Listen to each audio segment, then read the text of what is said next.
Assalamualaikum warahmatullahi wabarakatuh. Selamat sore kawan-kawanku dimanapun kalian berada.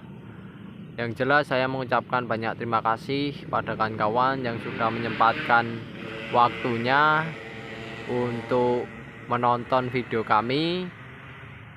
Dan yang jelas saat ini kita berada di lahan budidaya tanaman jagung, yang dimana tanaman jagung ini menunjukkan progres ya kan kawan, yang dimana untuk tanamannya ini mengalami pertumbuhan di masa vegetatif yang cukup bagus, ditandai dengan bertambahnya tinggi tanaman, bertambahnya jumlah daun, dan pastinya ini akan dibarengi dengan bertambahnya pertumbuhan dari akar tersebut.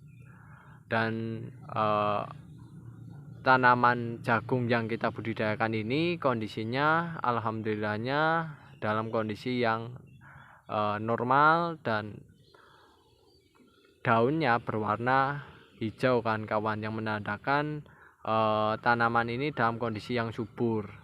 Nah, kalau daunnya hijau-hijau semacam ini, itu efeknya atau dampak kedepannya itu bisa melakukan fotosintesis secara bagus ya, pendukung lah ya, salah satu pendukung untuk melakukan proses fotosintesis secara bagus, karena zat klorofil pada tanaman jagung tersebut itu cukup terpenuhi ya untuk proses fotosintesis si tanaman jagung tersebut. Lalu di sini saya akan menyampaikan permasalahan yang sering terjadi saat musim penghujan.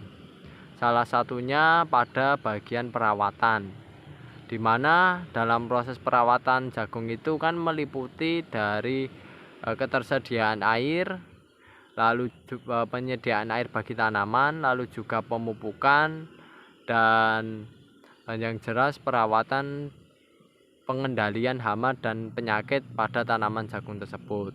Nah, permasalahan yang terjadi saat musim penghujan ini salah satunya adalah masalah tentang pemupukan kan kawan ya, karena pemupukan tersebut itu biasanya kurang efektif ya pada proses budidaya tanaman jagung saat musim penghujan.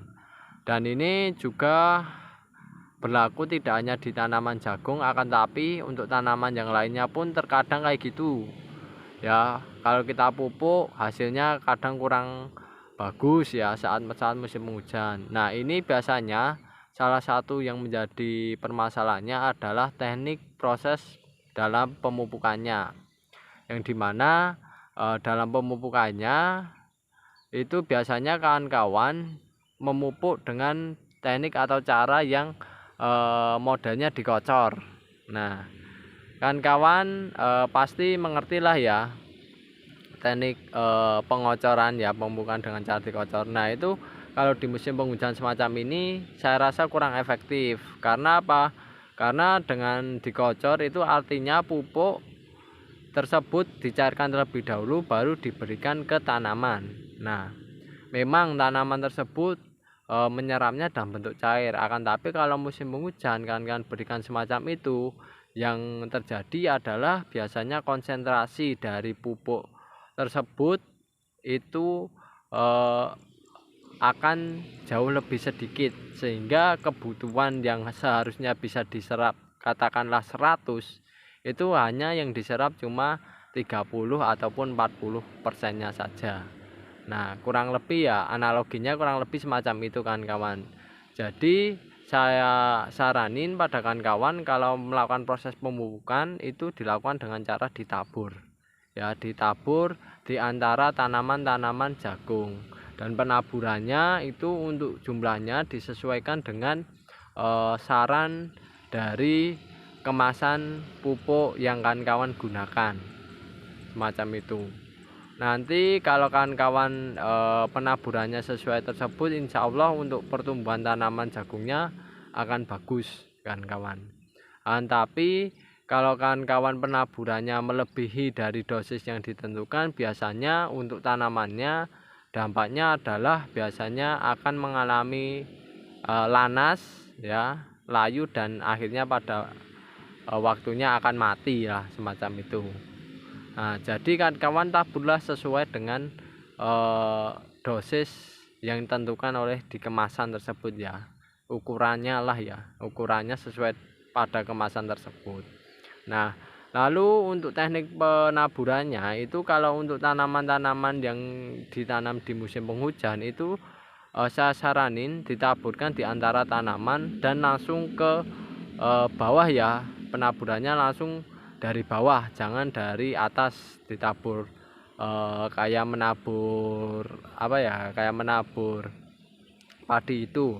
Saya rasa jangan, lebih baiknya ditabur saja di antara tanaman-tanaman jagung kawan-kawan, semacam itu.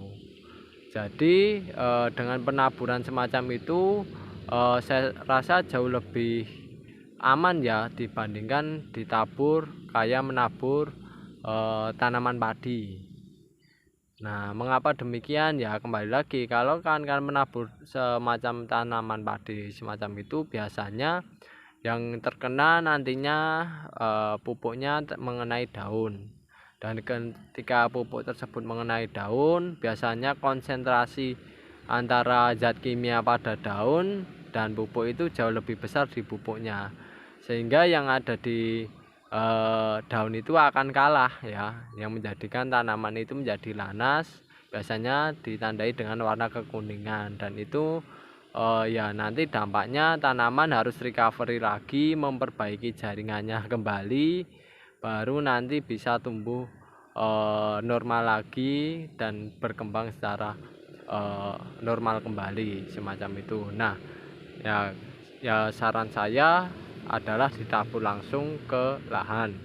Dan bagi kawan-kawan yang memiliki pupuk, entah itu pupuk tablet ataupun pupuk yang modelnya bubuk, itu alangkah baiknya kalau ditabur ke lahan itu lebih baik saya saranin di saat musim penghujan ini ditajuk terlebih dahulu ya, di antara tanaman ditajuk, dikasih lubang kecil lah ya, untuk memberikan taburan pupuk tersebut, tempat untuk menabur pupuk tersebut, sehingga pupuk yang ditabur tersebut di lahan itu tidak keluar kemana-mana ya, tidak menyebar kemana-mana, semacam itu, sehingga ketika terkena air hujan pupuk tersebut mencair dan langsung mengarah ke area perakaran tanaman jagung tersebut. Nah, kalau kan taburkan modelnya ditabur langsung di antara tanaman jagung, bisa, tidak masalah, akan tetapi biasanya ketika terkena air hujan itu akan menyebar. Nah, jadinya yang terjadi biasanya gulma-gulmanya itu pertumbuhannya juga cepat kawan-kawan yang ada di sekitar tanaman jagung, dan yang jelas pupuknya itu terkadang terbawa aliran air hujan tersebut, sehingga ya kurang efektif lagi kan.